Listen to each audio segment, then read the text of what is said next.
Well, hello, good afternoon, welcome. I suppose this is what they call a bonus briefing, really. One where you, the Great Manx public, are asking the questions to the health officials of the day, and hopefully an opportunity where we can explore and dig deep into some of the issues and the areas of the day and drill down into some of the specific concerns and queries that you have. My name's James Davis from Isle of Man Advertising and PR, and my job is to literally put the questions from you on your behalf to our guests, who we'll introduce in a moment, and hopefully have a chance to look ahead into the long run after next week, when potentially, fingers crossed, the island may well be in a position to come out of lockdown.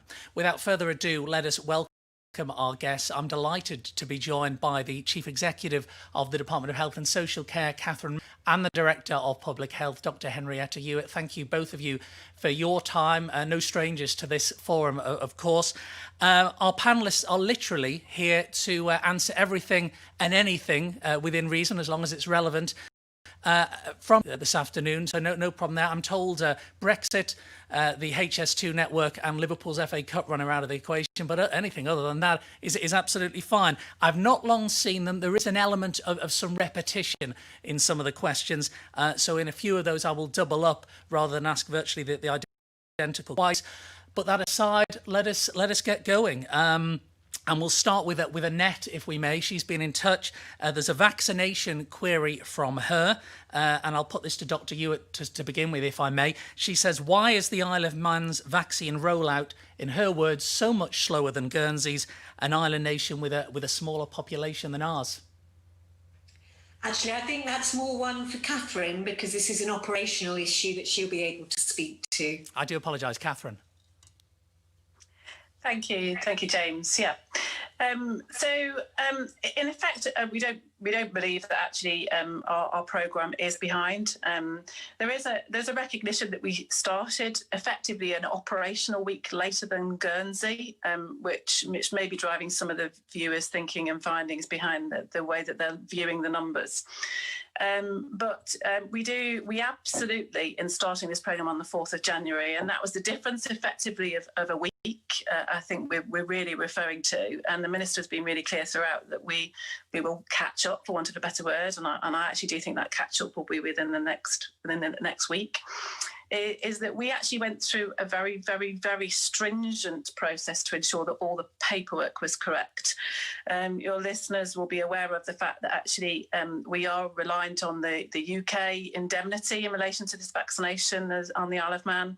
And in doing so, we didn't have all the paperwork in place in relation to starting this just before Christmas. So we did take the right decision to get that right, to finish it off completely, to ensure that not only as we do this in the right way clinically and using the right prioritisation, but we do this well. We do this in a very structured, planned, careful way that residents feel safe. And it's equally our responsibility that this is not about a race. It's about doing it well, and it's about doing it best. And it's getting all of those processes and procedures in place. So I just want to stress a little bit, and I'm hoping some of the listeners may well have seen some of the dashboard stats that we've now started to publish, which we promised to do. And I'm a big believer in transparency and openness around where we are. The dashboard went live yesterday. It's been through quite considerable quality assurance, and I know there's been some views and thoughts already around how we might improve that and how we might publish more information. Absolutely welcome that, and welcome for some thoughts and views again from people if they want to contribute that. So, for example, we've been asked to supply, how many deliveries we've had on Ireland, how many vaccinations we've got set aside. We will do that. That's not an issue. I'm comfortable we can do that. But just to give some feel, and these are updated every 90 minutes. So I'm only going to give you stats as they were as of last night, actually. But even if I look at the live dashboard now, they are different. So recognise that this is of last night. We have done 4,678 vaccinations. 4,049 of those were firsts, and 629 of those are second doses. And to give you some idea of the scale, which we've always said we're going to be doing and ramping up in line with the deliveries that we receive, we've got 3,000 individuals booked over the next 7 days. So bear in mind, we've been going since the 4th of January, and we've done 4,678 in total, which is now actually a higher number as I speak now, and then a 3,000 in the next 7 days. It gives you a real feel for how quickly this programme is developing and accelerating. There are actually 6,500 vaccinations booked beyond 7 days. So a lot underway. And actually, by my reckoning, over the next 7 days, we will be we'll have done 7,000 vaccinations, which is more than 8% of the population. Just in relation to, people often ask me also how many vaccinations we have on Ireland. That's a common question, perfectly valid. Our aim is to vaccinate as quickly as we receive. We are dependent on the UK deliveries. They come once a week. Although it can change, and even only yesterday we received a vaccination tray of Pfizer vaccinations. That's 970, although we do actually get 6 vaccinations out of each vial. So that will be for 1,170 people. So just to get a feel for where we are, we have 1 Pfizer tray in stock, and so assuming 1,170 to be booked, and 4 set aside for their second dose. So they're in the deep freeze, they're held at that -70 and put aside in line with our policy around the second dosage. So that changes all the time. It is a very movable feast. The delivery schedule does definitely move, including the volumes, although Pfizer is certainly generally more standard. Every week we tend to receive a tray. And AstraZeneca, which is the second vaccination that we're currently using now, and we started in the residential care homes last week, and we're starting in the airport tomorrow. We have 2,400 vaccinations on Ireland for the first dose and 2,800 on the second dose. There's a difference between the two because I said this is live information, and actually some of those first doses are underway in relation to the care home and the residential home. So we've got enough set aside for those that we're giving the first dose through to the second dose.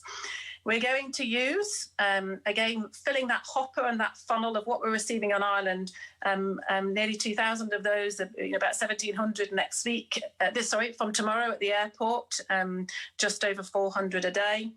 And the rest of those trays are set aside for the residential and the care homes, which your listeners will know is absolutely one of, if not is the first priority group to receive their vaccination.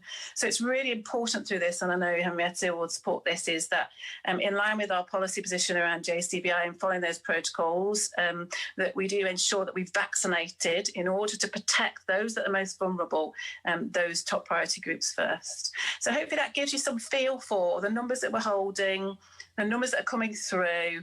I'm due to get another delivery today, and that will be a Pfizer tray and then an AstraZeneca tray. And we will, in line with those delivery schedules and booking.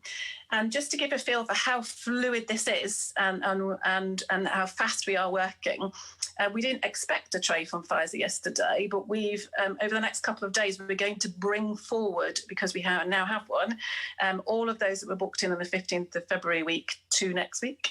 And the 111 team are on the way with that. So a lot's going on, and we'll continue to share that information. And as I've talked about, we'd encourage people to look at the dashboard if they can and have access online to do so. Thank you very much indeed. You've actually answered, Kathryn, there about 3 of the next questions as well in that, so I do appreciate that. So if I don't bring your question to the panel, please understand it's because that they have been answered in that fairly articulate and lengthy answer. Leslie, just on top of that, really moving on slightly, is just querying. He says, considering the vaccine doesn't prevent individuals from catching the virus or indeed passing it on, he's just questioning what the advantages are of having it. I know this has been answered before, but just for Leslie's purposes and anyone else interested, if you would give an answer to that, please. Yes, so again, between the two of us, I think Henrietta would be best to answer that from a public health perspective, if that's okay. Yes, I think there's some confusion in the question because it confuses what we know with what we don't know.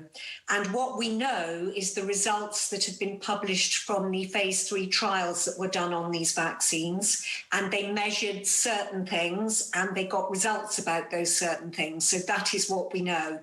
And that is that both these vaccines very significantly prevent people becoming ill, and more specifically seriously ill, with Covid-19. What we don't know is whether it stops them being infected. These are vaccines. They do stimulate an immune response. So they do stimulate the recipient to produce both an antibody and a cellular immunity response, which targets the spike protein on the virus and clearly makes it much, much, much, much less likely to cause you to be ill to any extent with COVID-19.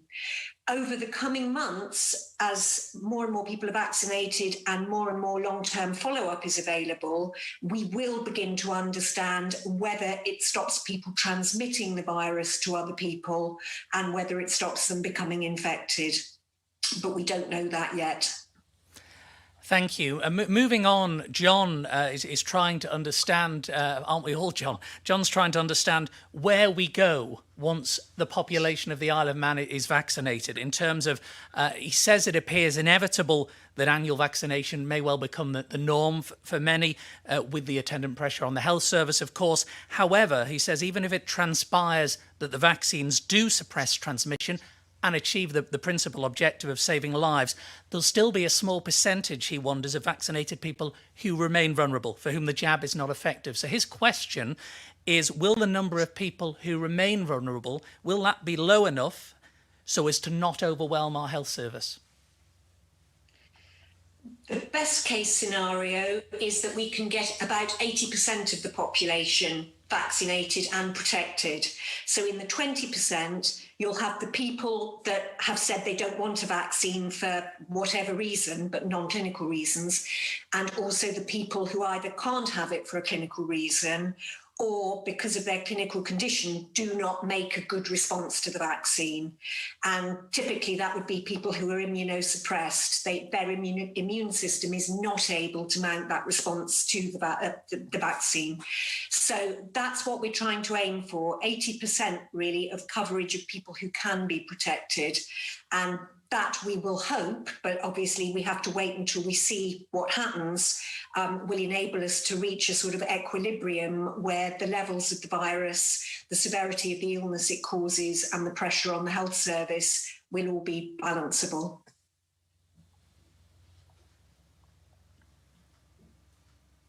Thank you very much indeed.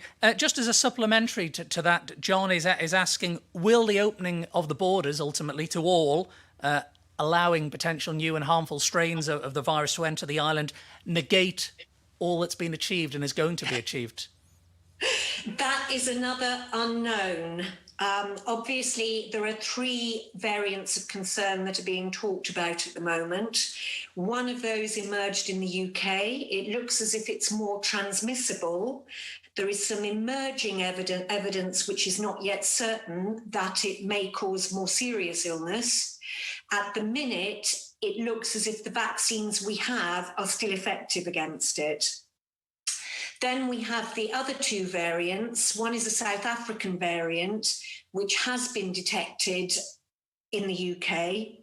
And that also looks as if there may be issues with immunity there, that the vaccines may not entirely work against it.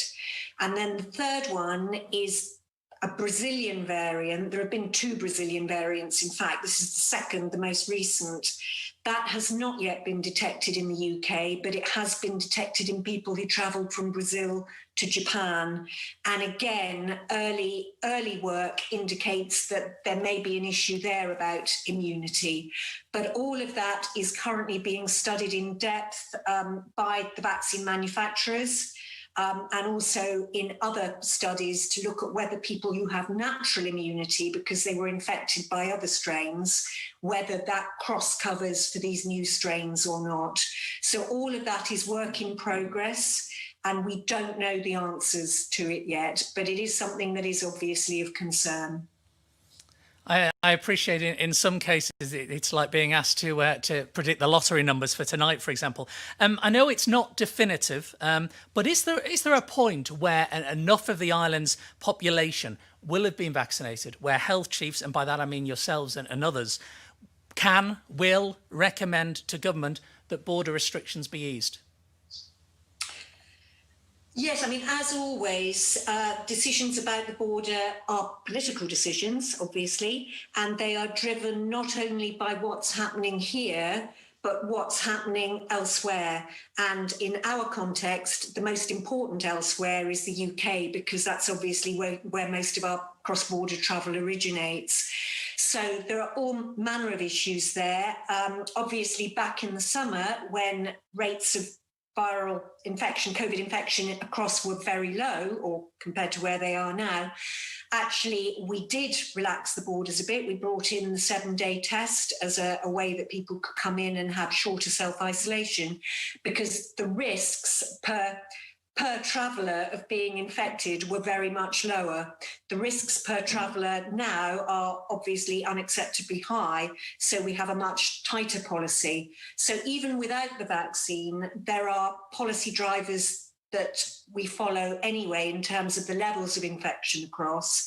And now added to that, we have, monitoring the situation regarding new variants and what we're learning about them, and also the situation regarding vaccine uptake, coverage and effectiveness. And thank you. And just further to that, is there a known, some form of scientific modelling or a known percentage or benchmark by which you will use that to assess the infection rates in the UK and beyond and make that decision, or certainly recommend to the politicians? Well, that's simply based on the infection rate per 100,000 across, and then prorating that to the number of people that come across the border. And obviously that would change depending on border policy, whether we've opened up the borders or whether we haven't.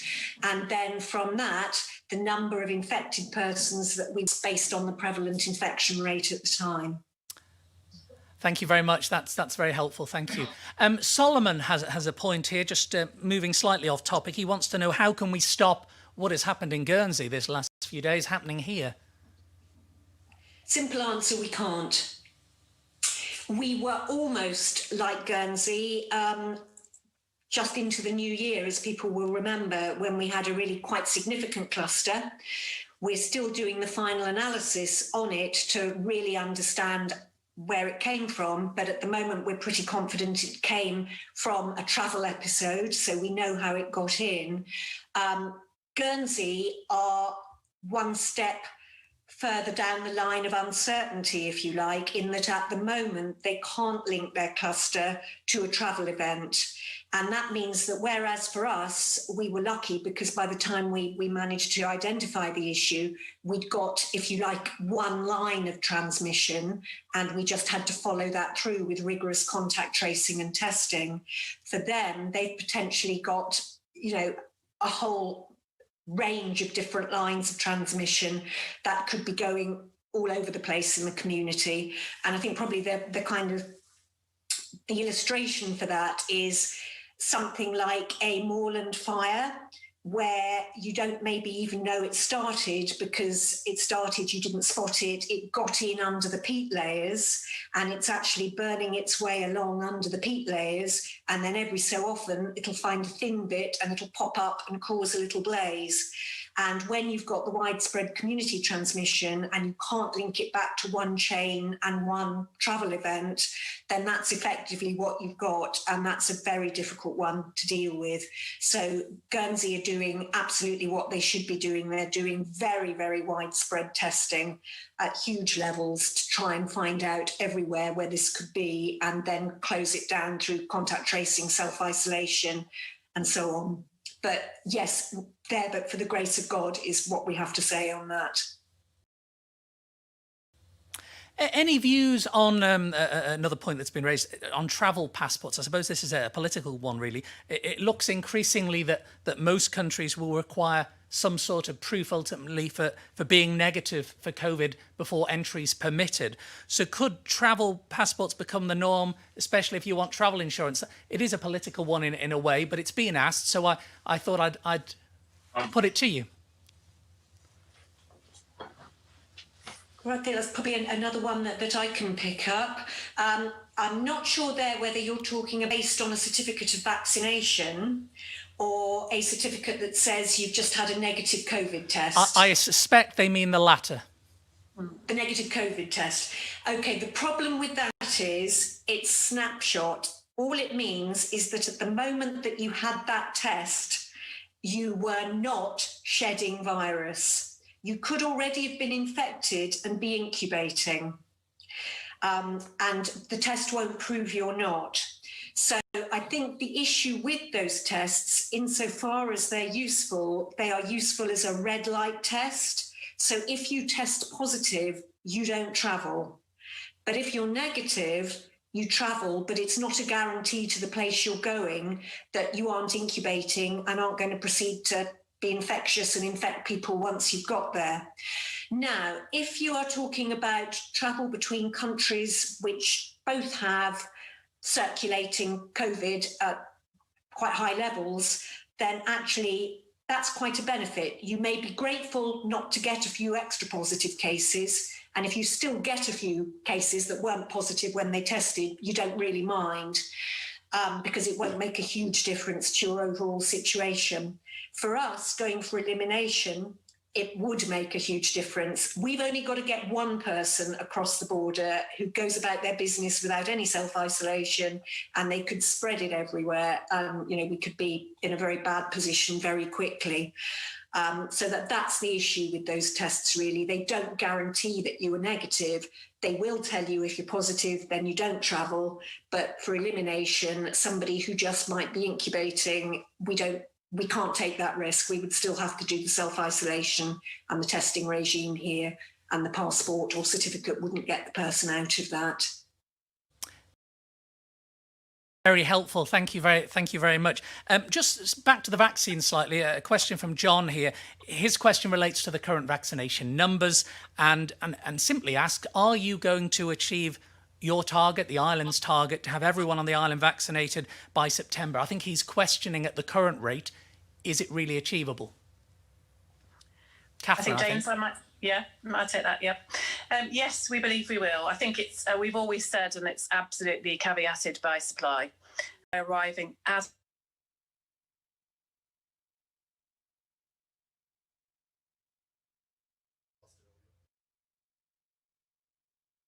comfortable with that position. May I just ask you to answer that again, because we had a slight interruption in the connection there, please, Kathryn. Okay. Can you still hear me, James? We can now, yes, thank you. Yeah, so just to reaffirm, yes, absolutely, we believe that we can meet that vaccination schedule, subject to those vaccination numbers of the entire population in line with the timescales that we've set. It is absolutely subject to delivery of the vaccination schedules that we're expected to receive on Ireland. We are dependent on those supplies and will continue to be so. It does change, as I've talked about earlier, but we believe that we can meet that requirement, yeah.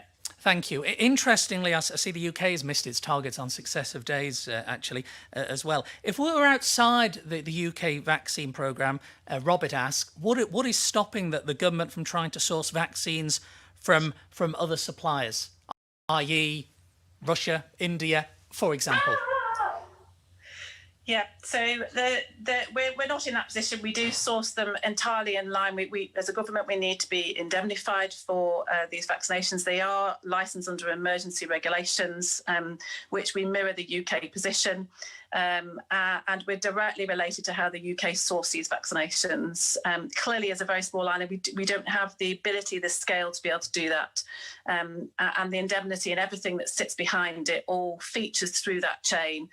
So our source will be through the UK. We have been given those assurances in line with our percentage of the population, which is 0.13%. We are receiving those supplies as expected. And again, we had a surprise supply this week, and it may fluctuate. We're monitoring it carefully, but we will resource up according to what we receive in line with the predicted delivery schedules.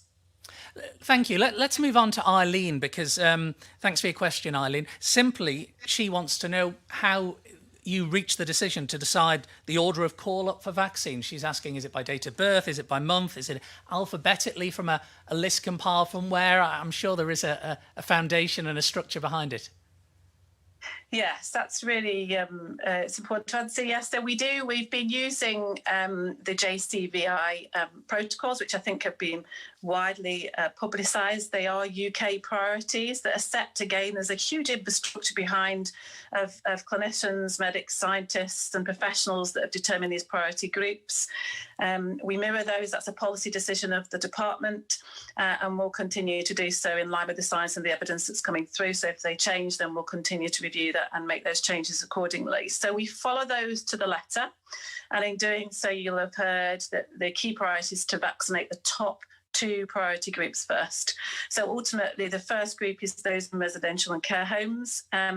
We weren't able to start those first because the Pfizer vaccine itself was impossible under our legislation to be able to pack down. Scotland were able to do that, but not England and other parts of the UK and the Crown dependency. So we have started using Pfizer with the second group. But as soon as AstraZeneca arrived and those documentation was ready, then we started with the AstraZeneca vaccine in the residential and care homes. So the top priority group is residential care homes and those that work in those settings.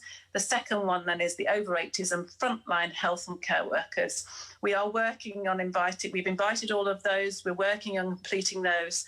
And then actually, as we complete those who've come forward, we then start filling that hopper of the next group through. So we are about to issue the over 75s letters towards the end of this week, and they go out in batches the same way as the over 80s do. That's not for any particular reason other than allowing 111 to cope with the volume of calls. There are more than 4,000 people in each of those groups. And all we do is the post office who issue them for us. They're pulled from the GP registered list and then sent to the post office, and they issue them in batches of 500. It takes about 10 days to issue those letters in the over 80s, and we'll take a similar number over the over 75s. But we continue to say to people, that is the time to call. When you're invited to come forward for registration, that's the time to call 111. And we ask people to wait until they've received those letters. Just on testing, a question from Michael about the various COVID-19 testing processes. He's wanting to know how many false positives, how many false negatives does each different testing process on the Isle of Man generate? I don't know if you'll actually have that information to hand, will you? Yes, I can, absolutely. So, and Henrietta may also want to come in as well on this, an epidemiological perspective. So our main platform, and has been throughout, and we do believe that it's been fundamental in the success in managing our strategy, is what we call the real-time PCR platform. It has an absolute sensitivity of 98.9 to 99.1%. If we do pick up any fault, then what we do is we recheck those, and they tend to be due to inadequate swabbing, in all honesty, but they are less than 0.2%. The way that the team have worked here and established has been phenomenal. They're doing a considerable number on a daily basis, are able to scale up, and not only the pathology team, but also the swabbing team. And actually, in reality, we've been really pleased with the array of platforms that we now have. That creates resilience in the system. We're constantly evaluating those methods and confident that we're providing a comprehensive service for the residents of the Isle of Man. I don't know if Henrietta, if you want to come in around the epidemiological. Yes, I mean, really just to say that the test is only just shy of 100% in terms of both specificity and sensitivity. So it really is the gold standard test, and that's universally acknowledged globally. In terms of the false positives and the false negatives, false negative is most likely to happen either because the swab wasn't done properly, didn't get enough cells to process, or because the person was tested very early in infection. And although they were infected with COVID, they weren't yet shedding cells with the virus in. So that's the main reason for false negatives. And false positives, that would generally be, an issue like a mix-up of swabs or something of that sort. But that's not an issue that we have had any issues with here at all, fortunately. It's a very well-managed process. From Brian, he's asking, in order to determine whether or not the community is free or otherwise of COVID viruses, he's asking, is testing of sewage being undertaken. Who would like to take that one? I'll take that one because actually it's an absolutely fascinating topic. This is wastewater testing. I'll answer the precise question first and then just talk a little bit more about it. Would we do wastewater to confirm that an outbreak had been completed and closed? No, we wouldn't. And this is the reason. Wastewater testing is designed to pick up virus that's been shed from the body in a number of ways, but the main way, obviously, given the nature of it, is in feces. Could also be in urine, could also be skin cells that have got into the wastewater system as part of how all the waste gets generated. But those sources, all of them, are likely to continue shedding bits of dead cell and dead virus that would still be detectable quite a long time after active infection and the risk of active infection had gone. So it wouldn't really help us to say, had we closed down our outbreak, because we might go on seeing that for a long, long time. We don't actually do any wastewater testing on the island at the moment, and there are a number of reasons for that. Firstly, it's technically quite complex. That may change because there is a lot of work going on to develop sort of automated platforms for doing this, which will make it a whole lot more straightforward. And also there are some unanswered issues about where in the wastewater system is the best place to do your routine monitoring and testing. There are also things that we don't know in terms of what are the questions that this kind of additional surveillance would help us to answer. Now, it may be that actually wastewater surveillance is a good early warning system. So possibly it might begin to show us early signs of infection before that actually translates into symptomatic cases that present for testing. We don't know that yet. It could be. The other thing it could be is really just an adjunct to understanding what's going on in terms of a symptomatic outbreak, potentially using geographical results from wastewater testing to say, actually, hey, you need to get over to that area and do some extra surveillance, extra testing there, because we're seeing quite a lot in the water here, but it's not coming forward in the test results.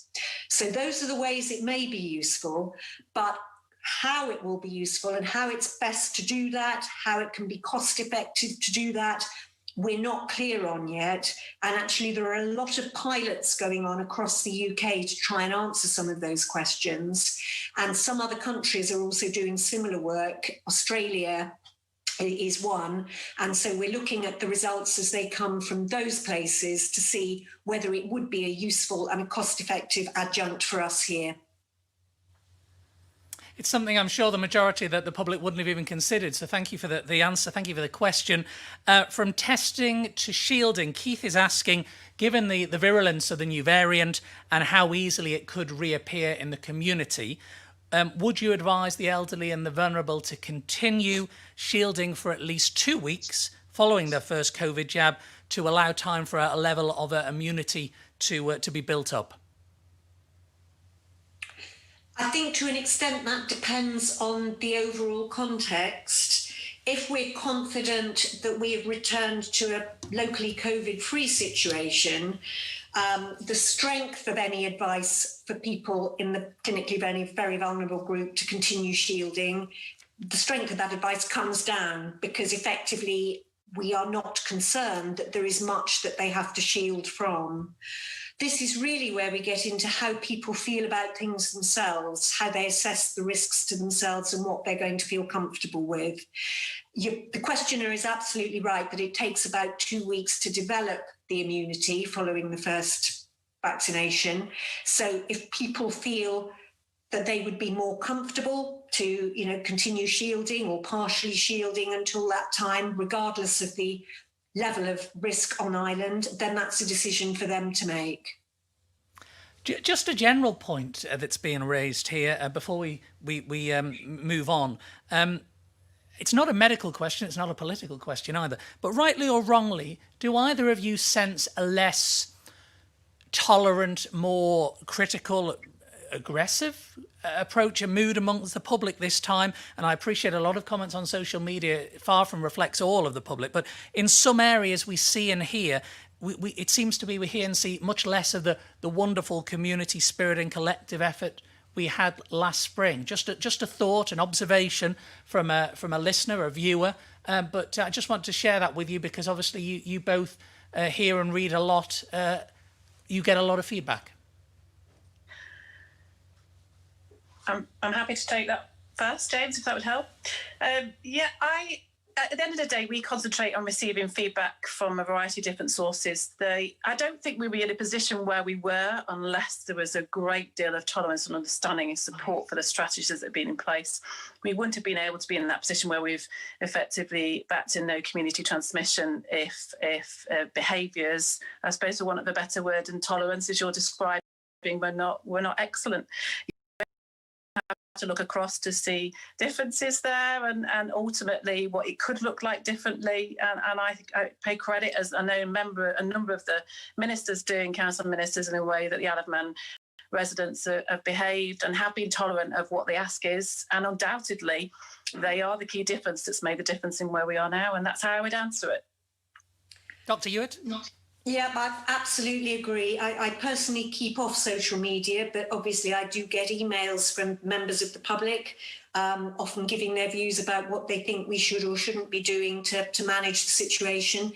And I think the key thing is that the people who email generally have a strong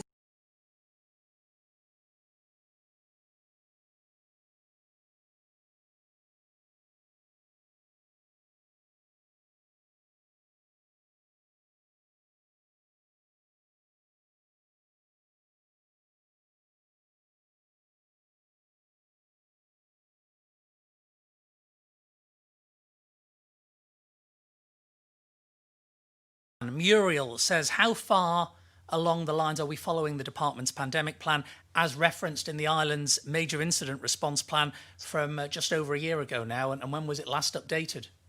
Okay, that actually is interesting because the pandemic response plan is actually designed to be a pandemic influenza response plan.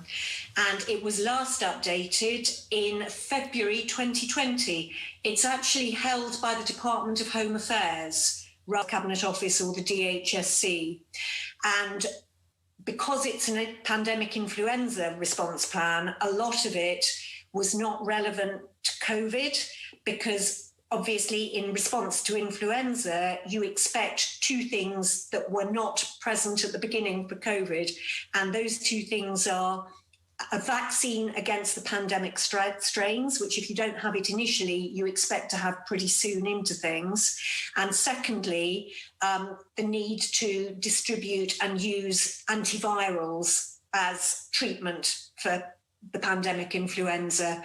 So the pandemic influenza plan has a lot that is built on those interventions and therefore does not major so much on the non-pharmaceutical interventions, the things like social distancing, gathering restrictions, face coverings and so on that we've had to use with COVID because at the beginning, certainly, neither vaccines nor effective treatments were an option at all.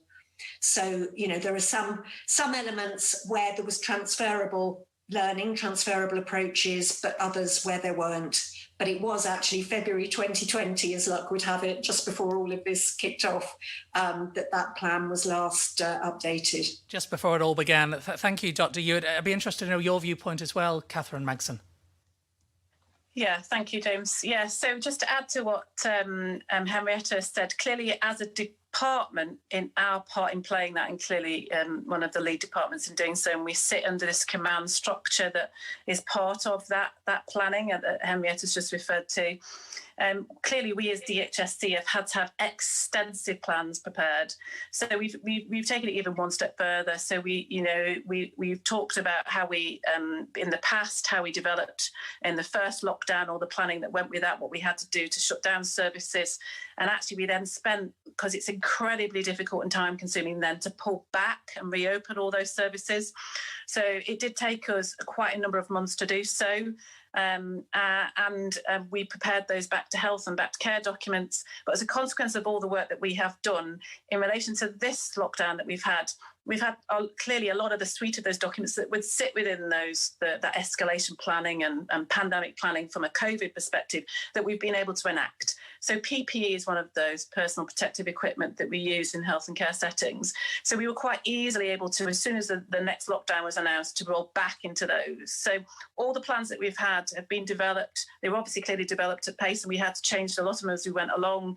But we've been able to use those, and we'll continue to be able to use those. So we, in effect, in health and care, we have a lot of escalation now, de-escalation plans that will form part of future planning and ultimately response plans for the future. That's great. Thanks very much indeed. Alice has been in touch. She has long COVID. You may have heard or read about her difficulties in the local media. A three-pronged approach here from her. She's asking what the department's doing to treat people with long COVID symptoms to prevent them from becoming effectively long-term disabled. Has there been any training for GPs and medical staff here on diagnosing and treating long COVID? And are people with severe long COVID being classified as vulnerable for the vaccine rollout? I don't expect you to remember all three of those, but if we just start with the first one. What's the department doing to treat people with the long COVID symptoms? So maybe I'll kick off first, and I know Henrietta may want to come in clinically. So as the department, clearly we are.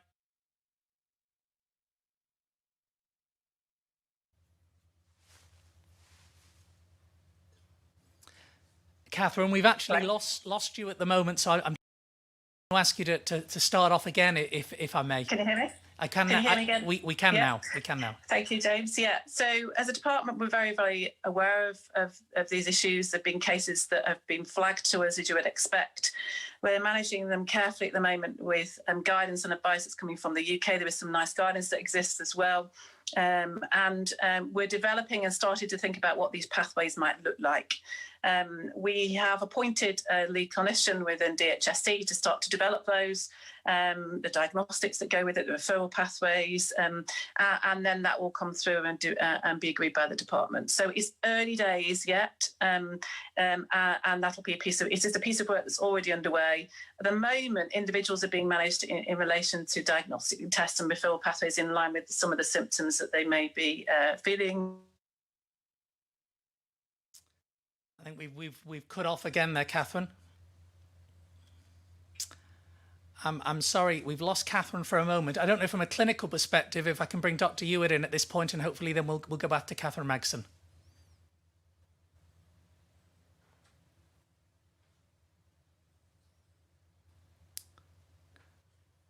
We don't know about long COVID because we've only been able to study it over the number of months that it's been around. It may be not just one diagnostic category, but several, depending on different symptoms, whether there is organ damage, whether there isn't, and so on and so forth. So it's not easy, and it's not something where one can just set up a long COVID service. The best we can do really at the moment is to keep very cognizant of the work that NICE is constantly doing to keep on top of the emerging evidence base and the recommendations for interventions or support and rehabilitation that flow from that. Obviously, some of the general principles for person-centred rehabilitation will apply to this as they apply to anything else. And as we learn more, we will be able to, fine-tune responses for different patients accordingly. Thank you. And back to, hopefully via cyberspace, back to Kathryn. Yeah, thank you, James. So, and we have agreed, similar to what then Henrietta was just talking about, was trying to get across, is that we have a lead clinician appointed to start to look at those and develop that, look at the evidence, look at the NICE guidance and determine how we might manage this in the future. So I agree entirely with Henrietta, and that's our approach. And just on the last point, and if you did answer it, when it cut out, we didn't hear that. Are people with severe long COVID being classified as vulnerable for the rollout process for the vaccine? James, under the JCVI, there are strict conditions and priorities.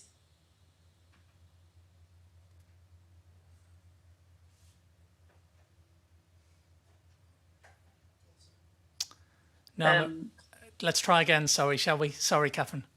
Can you hear me again? We James? can now. Got you. But not for long, it would seem. So perhaps we'll come back to that question when the links are a bit clearer. I have got a question which, while we try and sort those difficulties out, I've got a question from Chris about mask wearing, which I'll put to you, Dr. Ewart, if I may, wanting to know what health conditions are exempt from wearing a mask. He can't find any guidelines on it, and he's asking, do people with respiratory failure meet the criteria? Okay, the reason they're on it is because there are actually no conditions that would be a complete contraindication to mask wearing. Respiratory conditions, if you have a respiratory condition, you are at greater risk of serious illness if you catch COVID. So you really should use a mask if you can. The British Lung Foundation actually has some very good guidance on this. If you Google British Lung Foundation face coverings, you will get an excellent set of resources. It's very clear the way they set it out. They make it very clear that wearing a face covering or mask of any type does not deprive you of oxygen, neither does it cause a build-up of carbon dioxide. So if you possibly can wear a face covering, you should. And if you've got an underlying condition like a respiratory condition or a heart condition, diabetes, or any of the other things that make you clinically vulnerable, you really should, if you can, wear a face covering. And the British Lung Foundation's pages will actually give you guidance to help you do that. Some people, however, find it actually very anxiety provoking to have a face covering. That may be because, as they perceive it, it affects the way they can breathe, or it may be because they have something else going on, like a post-traumatic stress disorder, where anything on their face is actually a trigger for very, very severe anxiety. And that sort of thing is an absolutely bona fide reason for not wearing a face covering. So I think the issue there is it's not possible to say there is a definitive list of conditions that mean if you have that condition, you should not wear a face covering. That is not the case. The general rule is if you possibly can wear a face covering, you should. If you have an underlying condition, if you possibly can, you definitely should. And the British Lung Foundation, and I think probably the British Heart Foundation and others, have very good guidance that will give you tips and, you know, things that you can do to help you feel more comfortable with a face covering. But at the end of the day, if you feel you absolutely can't and the distress it's causing you is just too great, then you do not need to wear one. The British Lung Foundation does actually have some sort of resources online that you can download, for example, onto your phone, which will say, you know, I do not wear a face covering because, you know, I can't. I forget exactly what the wording is. So if anybody feels, you know, uncomfortable, at risk of being challenged, then if you want to download something like that onto your phone and just show it to people, that's absolutely fine. I think Minister Ashford has actually done a very good job of repeatedly saying, please don't stigmatise people who don't wear face coverings, because they probably have a very good reason for not doing so. So that's it really. There is no hard and fast list of conditions, but some people, for a variety of reasons, may just find it impossible to use a face covering. Interestingly, if no one has studied the effects of long-term mask wearing and the risks, have there been any studies which show whether social distancing actually works or how effective it is? Do you know, just out of interest? Yes, now this is very, very interesting, because if you try and do single intervention studies, it's damn difficult. It's difficult enough to try and do randomized controlled trials where the intervention is swallow one tablet once a day. Even when you're trying to get people to do that, they don't do it. They forget to take it. They take 2 on one day and then no more for a week. And that's under trial conditions when people are really, really motivated and they really, really want to do it. You can imagine that trying to set up trial conditions to investigate a behavioural intervention is virtually impossible. However, there are studies, and lots of them, and as with any studies actually, some will show it's the best thing since sliced bread, another will show it's absolute rubbish, and then there'll be loads of others that cluster in the middle of that. So you have to do what we call systematic review and meta-analysis to actually get an overview and an analysis of the whole pooled data, if you like, rather than doing what a lot of people do. And I get these in my email box, at least every week, if not every day, people cherry picking a particular study and saying, this study shows X is rubbish. You shouldn't be doing it. You shouldn't be recommending it. And actually, you cannot draw conclusions from one study. Even if it appears to be a gold standard quality study, there will still be limitations to it. And as I say, when you're looking at anything that is a behavioural intervention, the issues about getting a quality study are even greater. And in fact, when you're looking at transmission of a virus, you're not only looking at behaviour, you're looking at behaviours against the context of the background level of virus that was there in the first place. I think what we do know is that respiratory viruses overwhelmingly pass by droplet spread from person to person. So the bottom line is, if you do not mix with anybody else, you will neither catch nor transmit the virus. But obviously we can't live like that. We do know that there is no single silver bullet intervention. Rather, we've got what is usually described as a Swiss cheese model, which is lots of slices of cheese. Each slice represents a different intervention. So one slice would be social distancing, one slice would be face coverings, one slice would be reduced numbers at gatherings, etc., etc. And all of those, if you line them up, you get the Swiss cheese thing where there is no straight line through that the virus can go through. There are bits where the virus is going to fall off each time. So we need to be doing all of those things all of the time. And that is difficult when it comes down to behaviour, but that is really the bottom line on this if we want to reduce the transmission of a respiratory virus. Thank you. I do like the Swiss cheese analogy. Very, very, very helpful. Thank you. Third time lucky, fingers crossed. Back to Kathryn Magson. People severe long COVID, are they being classified as vulnerable for vaccine rollout? So we're going a quick answer so we don't lose signal. So effectively, we're starting the over 75s at the end of this week, inviting those, as we said, please wait till you have your letter before calling. And the next suite after that will be those that are under the JCVI priorities vulnerable. There is a distinct list and the GP will decide. We're asking them to start gathering that information at the moment. Then they will advise us and will issue those letters accordingly. Thank you. And we are virtually out of time, but I just want to put one more point to you, Ms Magson, if I may. Quite rightly, we've been COVID focused for many months now, but Rob says this has been at the expense of particularly cancer testing treatment. It'll sadly result, of course, it has already, in cases not being identified quickly enough, and poorer outcomes for those who miss treatments. He's asking, how is the department addressing what is clearly part of the hidden costs of this pandemic? Excellent question, and one I'm sure that will be down to many studies around the world in reality of the impact of COVID and long-term impact of the COVID. I think we should start from the concept of we're extremely lucky on the island of, and we've talked about earlier on in this session actually about where we are. That has allowed us, in effect, to keep the majority of our services open for pretty much now for over 6 months since the first lockdown. We've continued throughout the second lockdown to keep as much business as usual as we can. There's been a slight reduction of footfall, but our main change actually in this last lockdown, which we're very conscious of, is the elective programme, and that's the inpatient elective programme. We did continue to keep day cases open, and it really was to protect that capacity that I think you referred to earlier in case that we did spike and we had pressures on the health and care system. I'm pleased to say that we're actually reopening the elective capacity this week, the inpatient elective capacity, and our focus, and even behind the scenes, despite everything else with COVID, is start to think about how do we continue to do that work that we wanted to do almost 12 months ago, to transform and deliver new pathways, the shift of care in the community, and everything out that the Sir Jonathan Michaels report is about. The foot is very, very firmly on the gas there. There's some really exciting times ahead, and we're going to learn from some of the things that come out of COVID. So technology is a really good example. How do we continue to keep, for those that it suits and where it's clinically appropriate, virtual consultations alive and maximise the use of what is scarce resource, but at the same time transform many of those pathways and deliver delivery mechanisms that we're trying to get right for patients, and putting care at the centre and at the heart of everything that we do.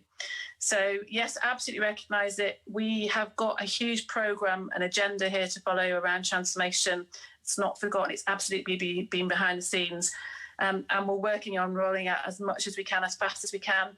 But we should recognise that this is a long-term journey. This is going to take a considerable number of years to make the changes that are described in that report. There are 26 recommendations, and some of them are imminent in relation to the establishment of Manx Care. Some of them are more longer term and will be a gradual process. For example, the digital strategy, informatics strategy. But if we take particular areas of concern, so cancer that was raised in your question, we've seen a huge growth in referrals into the breast service. So we've put on extra clinics over these weekends to try and catch up. And we'll continue to be fleet of foot and move in that way as best as we can to make sure that we're keeping residents as safe as we can as we develop these future pathways as we move forward. Listen, thank you both. We are out of time, but I really appreciate a real insight into some areas here, and perhaps areas where we'd normally not have the opportunity to drill down into some specific points and issues. So thank you for that, and hopefully we've had a chance to explore some of those today. I say there may be another chance. In many ways, I hope there isn't, because that means hopefully we're on the right path. But certainly, if we do one of these again, there's other issues to follow up already. I know that we've got to most of the questions, so thank you for submitting the questions. It very much is appreciated, a real insight into those areas, as I'm sure you agree. James has been in touch asking, and this isn't a question for either of you panellists, by the way, presumably the car park charges will be waived at the airport and Chester Street so people can receive their jabs. Well, it's out here now. I'm sure the politicians will, in fact, Kathryn Magson is nodding here. So, Kathryn? That is correct. They will be waived for your vaccination appointments, yes. Lovely, excellent. Thank you both, the Chief Executive of the Department of Health and Social Care, Kathryn Magson, the Director of Public Health, Dr. Henrietta Ewart, and all of you who've submitted questions. Thank you for your time in doing so. Thank you for your expertise this afternoon. And I think until next time, goodbye.